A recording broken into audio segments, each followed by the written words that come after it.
The best thing about being Latino is... I'm just kidding. Yeah, I'm sorry, brands. You have to stop asking people to say that. That is... Like, we love the bag, we love the check, but we need to ask something different. Do you know when Hispanic Heritage Month kind of started in the U.S.? I don't. Listen, Uh-oh. the T is teen. It started in 1968 as Hispanic Heritage Week under President Lyndon B. Johnson. Hey, Lyndon. And it was expanded by Ronald Reagan. Okay, so he did That's something good. surprising.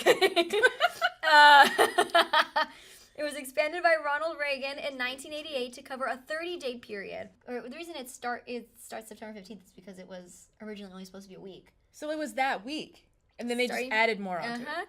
It was enacted into law on August 17th, 1988, on the approval of Public Law 100-402. So if you don't celebrate LHM, you are breaking the law. You are unpatriotic, sir. I didn't know that. Isn't that tea? I didn't actually know that it was, like, in the law. No, I thought it was just, like, something we did for fun. Yeah. Theoretically. Okay, so LHM started out as a week in September. Why September?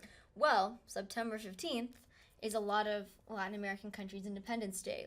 You know, speaking for myself, Mexican Independence Day, famously midnight September 16th, which is like the night of the 15th of September, you yell, Viva Mexico!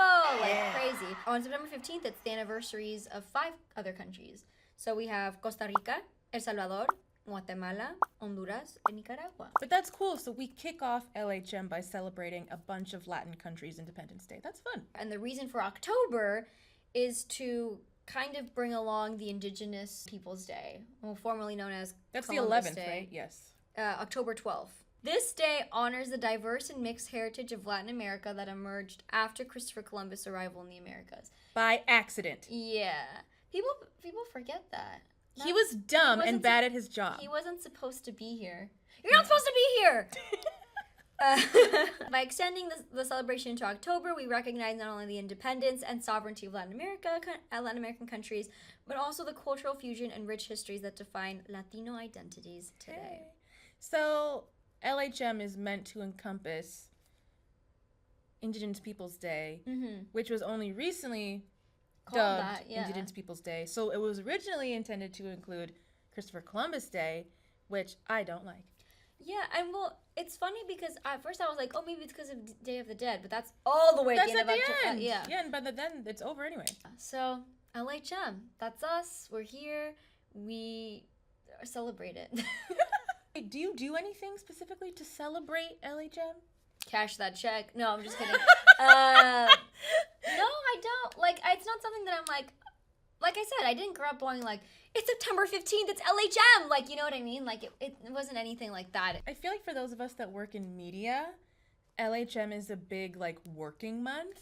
Oh, yeah. You know? And, like, we spend 4 months prior starting to get ideas ready for now. Starting in the summer. Yeah.